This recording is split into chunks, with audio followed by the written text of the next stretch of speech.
안녕하세요, JJ입니다.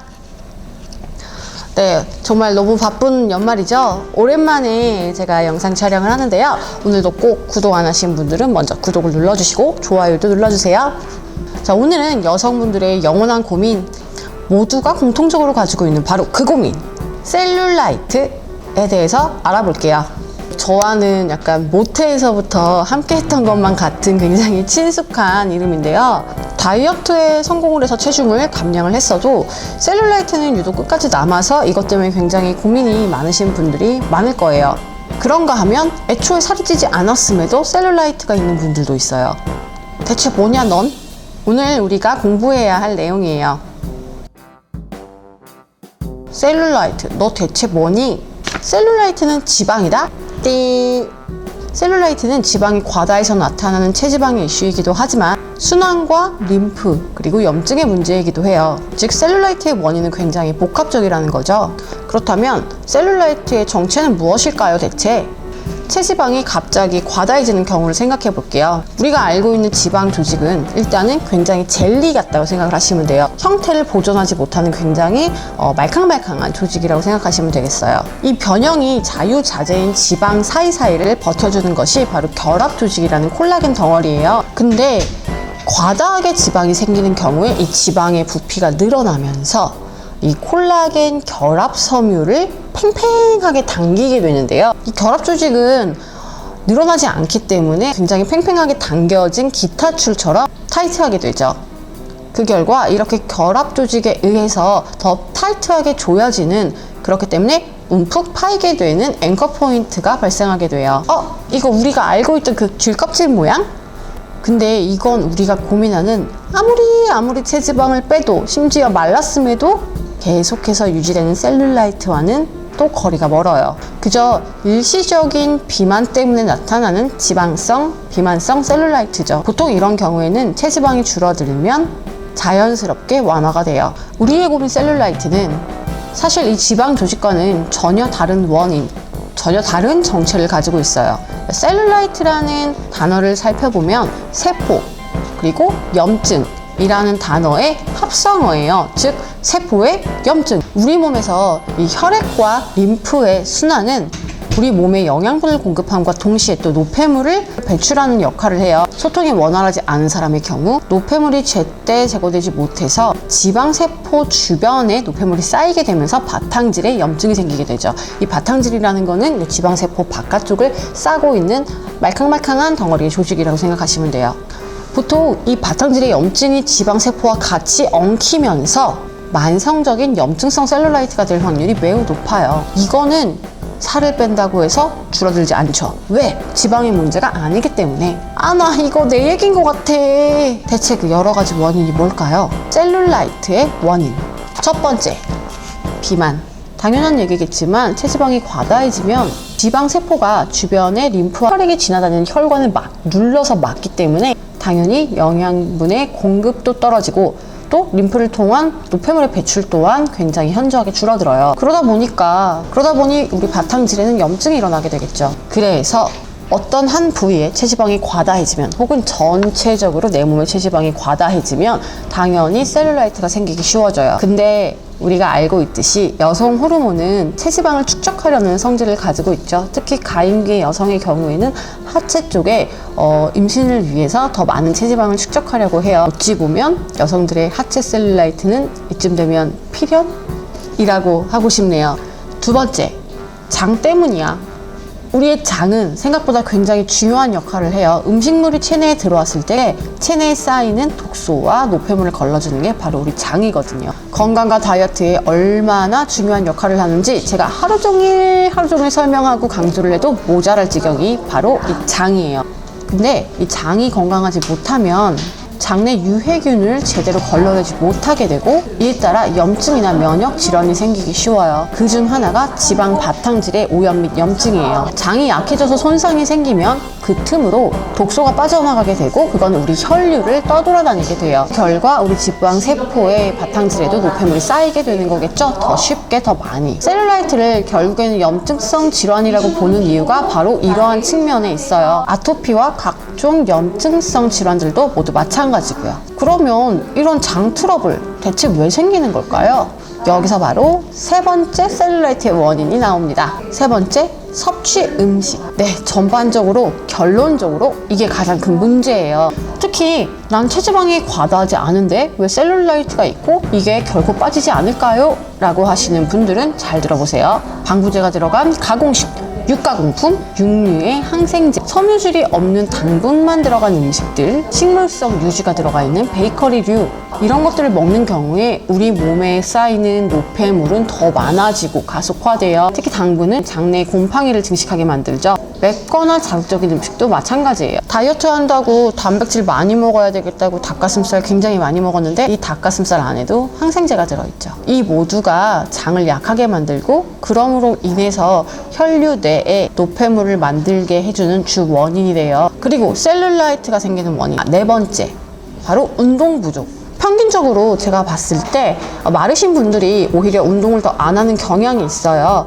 저처럼 어렸을 때부터 약간 통통 뚱뚱의 경계를 오갔던 사람들은 어쩔 수 없이 다이어트 때문에 어렸을 때부터 운동을 해야만 하잖아요.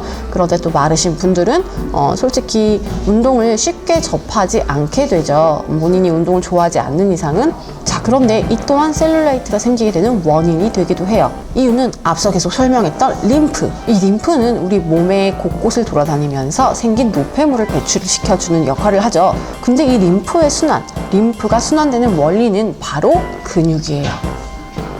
우리의 혈액은 우리 심장의 박동에 의해서 순환이 되는 반면 림프는 그런 심장의 역할을 하는 것이 바로 근육이죠. 근육이 수축을 할 때 림프를 꾹 짜면서 우리 림프는 순환이 돼요. 근데 운동을 안 하시는 분들, 특히 여성분들은 근육량이 굉장히 적고 그 근육이 수축하는 일이 굉장히 적다 보니까 이 림프의 순환이 아무래도 점점 나이가 들면 들수록 떨어지게 되는 거겠죠. 림프의 순환이 떨어지면 계속해서 말씀드렸던 것처럼 체내에 노폐물이 쌓이게 돼요. 즉, 안 좋은 음식 먹고 운동하지 않다 보면 마른 사람도 셀룰라이트가 생길 수 있다. 마지막으로 영양 부족으로 결합 조직이 망가지는 경우를 들 수 있어요. 아까 말씀드렸다시피 우리의 지방 조직의 사이사이를 받쳐주고 있는 것이 바로 이 콜라겐 덩어리인 결합 조직인데요. 이 결합 조직의 탄성이 떨어지거나 결합 조직이 망가지는 경우에도 셀룰라이트가 생길 수 있어요. 이거는 앞서 말씀드린 지방성 염증성과는 조금 다른 느낌이라서 보통 이게 셀룰라이트인가? 라고 인지를 잘 못하시는데요. 이것 또한 셀룰라이트의 일종입니다. 굉장히 흐물흐물하고 또 근육과 뭔가 분리가 되어서 축 처진 느낌이 들 수 있는 부분이죠. 보통 언제 생기냐? 너무 극심한 다이어트를 했을 때 영양 부족이 오겠죠. 영양 부족이 오면 우리의 그 결합 조직의 콜라겐은 굉장히 망가지게 돼요. 영양을 공급받지 못하기 때문에 그거의 탄성이 떨어지면서 굉장히 피부가 흐물흐물해지고 지방질이 결국에는 근육질과 이렇게 분리가 되어서 툭 떨어지는, 우리가 흔히 말하는 살처짐 현상이 발생하게 되는 거죠. 노화로 인해서 콜라겐 생성이 조금 더뎌졌을 때도 비슷한 현상이 일어난다고 해요. 그러니까 너무 안 먹어도 안 되고 너무 많이 먹어도 안 되고 나쁜 걸 먹어도 안 된다, 이런 까다로운 셀룰라이트 같은 이라고. 이제 셀룰라이트가 어떤 원인으로 생기는지는 확실해졌죠. 저는 모태 셀룰라이터 라고 불려도 좋을 만큼 정말 셀룰라이트와 함께 성인이 된 이후부터는 쭉 살아왔는데요. 그러다 보니까 이것을 해소하기 위해서 굉장히 많은 솔루션을 찾아보고 또 직접 실험도 해봤어요. 그러면 오늘은 제가 드디어 이 셀룰라이트를 어떻게 하면 없앨 수 있는지, 제가 겪었던 가장 효과적인 방법들, 그리고 항상 그렇듯이 장기적으로 해결해 나갈 수 있는 방법들을 알려드리도록 하겠습니다. 셀룰라이트 해결 방법, 결론부터 말할게요. 항상 제 말이 길다고 하시니까 우리 바로 결론부터 두 가지식으로 말씀드리겠습니다. 셀룰라이트는 운동만으로 해결할 수 없어요. 과도한 운동은 오히려 방해가 돼요. 우리가 알고 있는 고중량을 드는, 그리고 백근 섬유의 손상을 일으켜서 그 손상을 치유해 나가는 과정에서 근육의 증가를 얻게 만드는 이러한 운동 생리학적 측면에서의 웨이트 트레이닝은 어떻게 보면은 근육의 염증 반응을 일으키는 운동이 되겠죠. 근육에 염증이 생긴다, 즉 우리의 체세포에 염증이 생긴다, 만성 염증이 있는 사람들에게는 좋지 못한 해결 방법 중에 하나예요. 특별히 도움을 주지 못한다는 거죠. 아니, 그렇다고 운동을 안 하면 어떨까요? 아까 말씀드렸던 것처럼 림프 순환이 떨어지면서 셀룰라이트에는 굉장히 악영향을 미치게 되겠죠.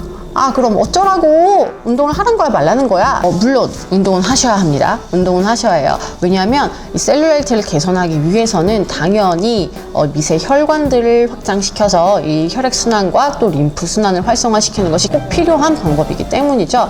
자, 그러면 어떤 운동을 해야 할까요? 아까 말씀드렸듯이 모든 운동이 다 셀룰라이트에 효과적인 건 아니에요. 그래서 저는 주로 접근 섬유 위주로 사용을 할 수 있는 운동들을 추천을 드립니다. 접근이란 우리 몸에 있는 우리 근육의 근섬유 중에 한 종류로 이렇게 모세혈관이 많고 산소 교환이 많이 일어나는, 더불어서 체지방을 주 에너지원으로 사용하는 굉장히 우리에게 필요한 근육이에요. 이 근섬유를 사용하는 방법은 굉장히 간단해요. 첫 번째, 버티기. 체중을 버티는 방법은 가장 좋은 접근 섬유 운동 중에 하나죠. 즉 스쿼트를 하는데 그냥 무게를 쳐서 올라오는 게 아니라 내려간 상태에서 내 체중을 버티는 홀딩 스쿼트 같은 동작으로 응용을 한다면 접근 섬유를 더 많이 사용할 수 있어요. 두 번째는 저중량으로 고반복 운동하는 것. 접근을 사용하는 또 다른 방법은요, 적은 중량으로 많은 횟수까지 실패 시점까지 고반복 운동을 하는 거예요.